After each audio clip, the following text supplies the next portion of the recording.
Hello and Assalamu alaikum.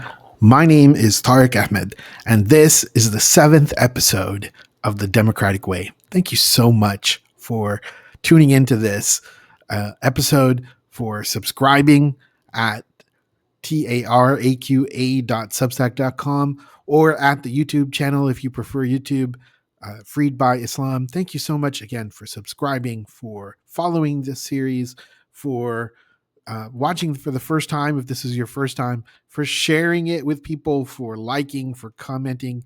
I really appreciate and read the comments that I get. Thank you so much. My name again is Tariq, and the Arabs had a prayer: "Oh Allah, protect us from every Tariq except the one who brings good." And I ask Allah to make me a Tariq who brings good in the course of this podcast, in the content that I share. And I believe that requires being kind. The Prophet of Allah taught us that kindness is not to be found in anything, but that it adds to its beauty, and it is not withdrawn from anything, but it makes it defective. And I've personally seen in political discourse a tremendous lack of kindness. And I am myself guilty of it in the past, and I'm doing my best to avoid it in the future. So please hold me to account if you feel that I'm unkind to the subject matter or to you in the course of this episode of this podcast. I really, really intend only to do good and only to be kind. And that means I intend to be kind as I can be to Bill Clinton, because Bill Clinton is the subject of today's podcast episode.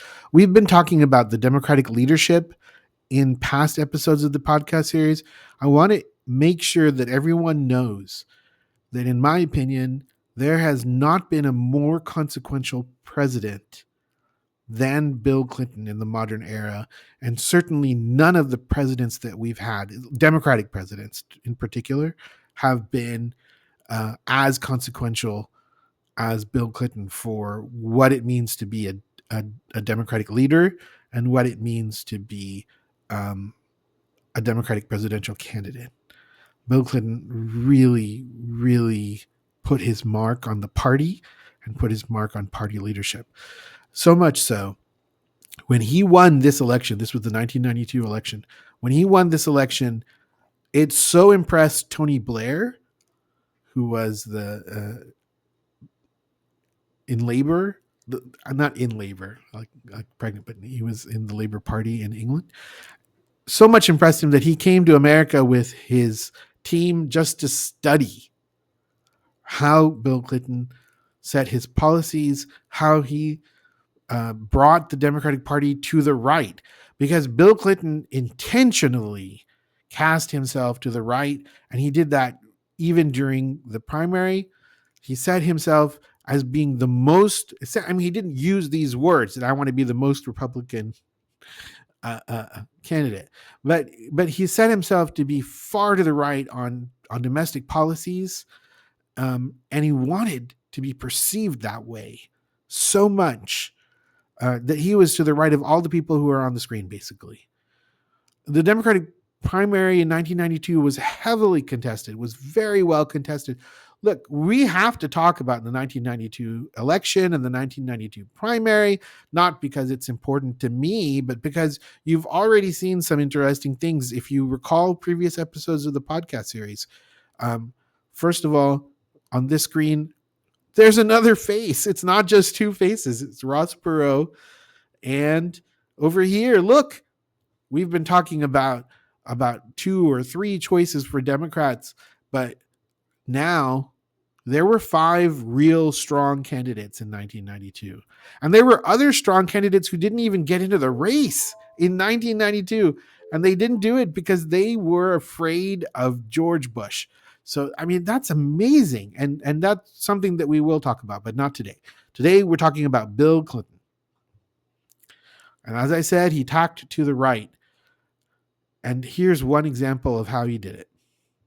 Bill Clinton didn't win every single primary. There were like 35 primaries in 1992. He didn't win all the primaries, but very importantly, in 1992, the Democratic Party allowed a candidate who could win 15% of the vote in a primary to get a share of the delegates from that state.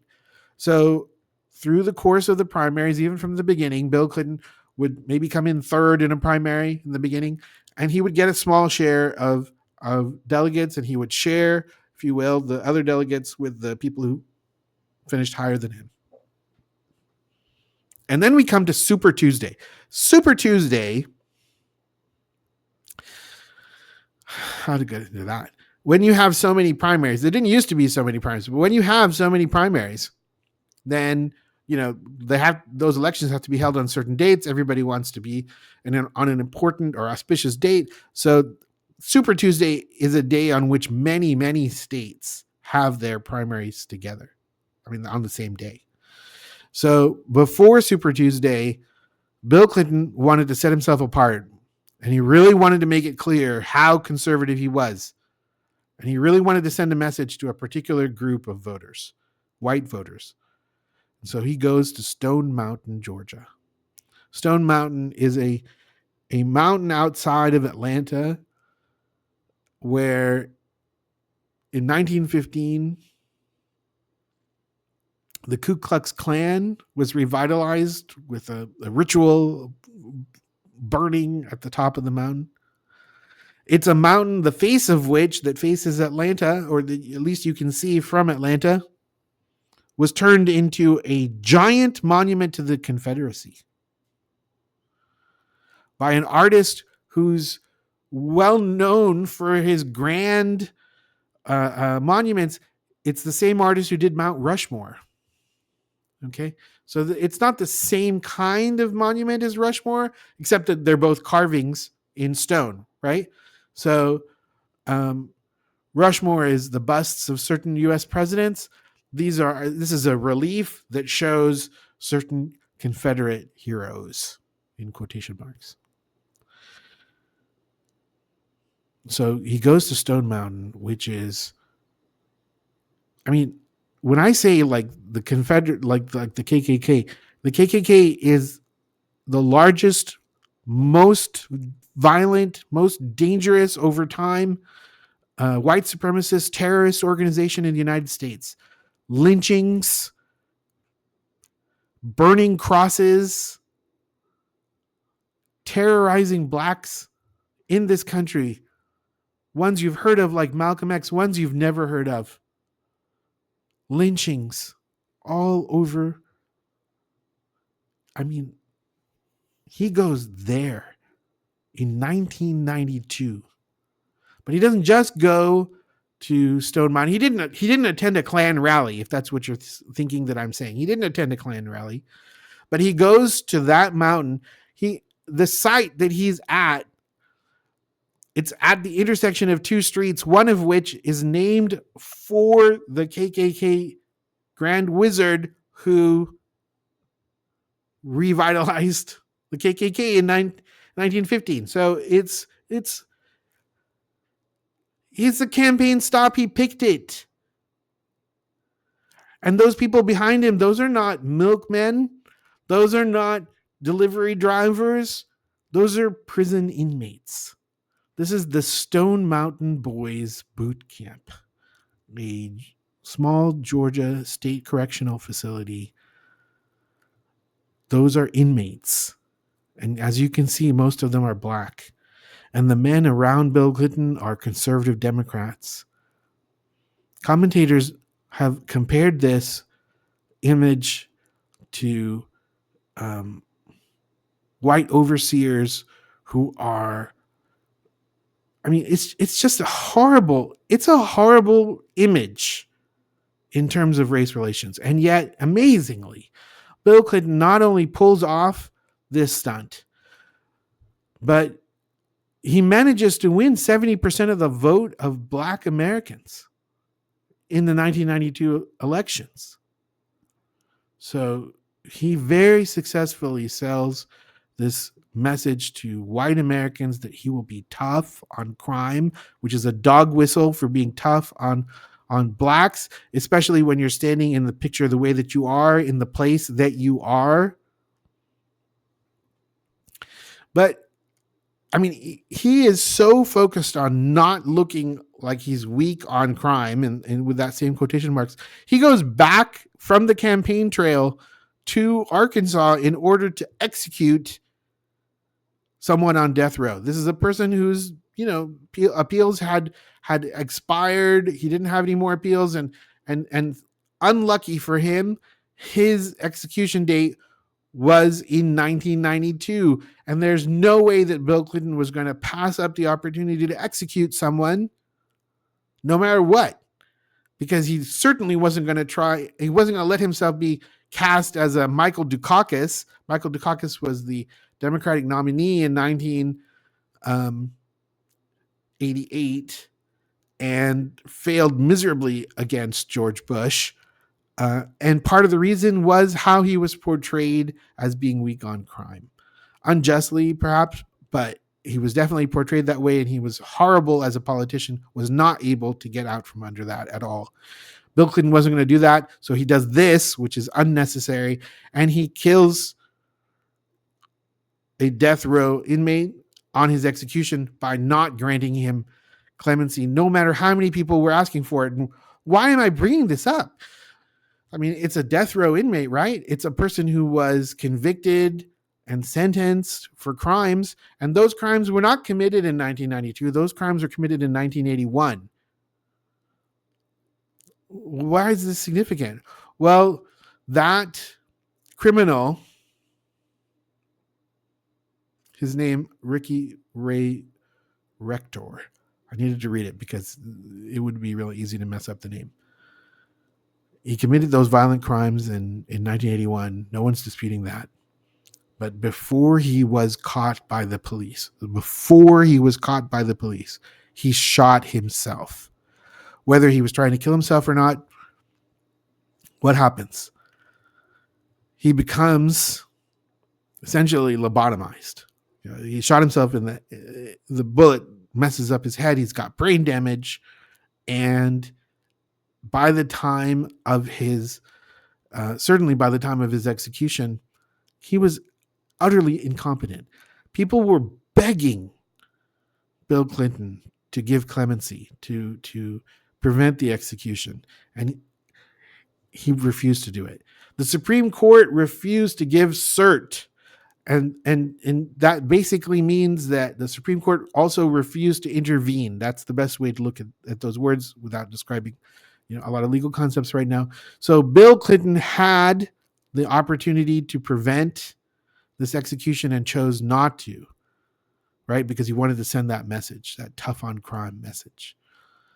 You can say what you want about whether it was right for Bill Clinton to kill this person, but I mean, we are not talking about a person who was competent at all during his own trial. Okay, much less who was aware of himself when he was executed. So Bill Clinton went ahead and executed the man and did what he did at Stone Mountain, won all those Southern primaries, became the Democratic nominee. And one of his campaign promises was to end welfare as we know it. This is another example of how far to the right Bill Clinton was of other nominees, how far to the right he was of the traditional Democratic Party. The welfare net that he wanted to get rid of the safety net, basically, that Democrats since Franklin Delano Roosevelt had gradually brought into place. Not just Franklin Delano Roosevelt, but other Democrats after him in Congress, in the presidency, had taken care of Americans who were poor, the working poor in particular, and helped them. I mean, since the Depression, just imagine how difficult it was for America to get itself out of the Depression. The safety nets were good policies that protected people, but he characterized them as wasteful spending on welfare queens. It's another group of tropes that he brought out that basically made it look like black people were wasting welfare dollars. And that's in 1992 when, again, not to anyone's surprise, if you actually understand the facts, Most of the people on welfare were white. So, I mean, it's astonishing. This is the Bill Clinton who won the Democratic nomination, the Bill Clinton who won the 1992 election, the Bill Clinton whose leadership team was studied by Tony Blair, the Bill Clinton whose leadership team in his campaign goes into the White House with him and helps him enact the policies that we're going to talk about in the next episode. The leadership team, the Democratic Party leadership that we still have today, either members of that team or the people trained by that team that were part of the Clinton family, not in the literal sense, but Clinton political family. I mean, this man's effect on the Democratic Party it's really something that we have to appreciate. So we're going to talk about it. Hopefully it will just take one more episode, but it might even take two. We're going to talk about domestic policy in particular in the next episode. Thanks so much for watching, and I hope you will at least agree that I've tried to be as kind as I can to Bill Clinton in the course of this episode. It really does mean a lot to me, so let me know. Thank you.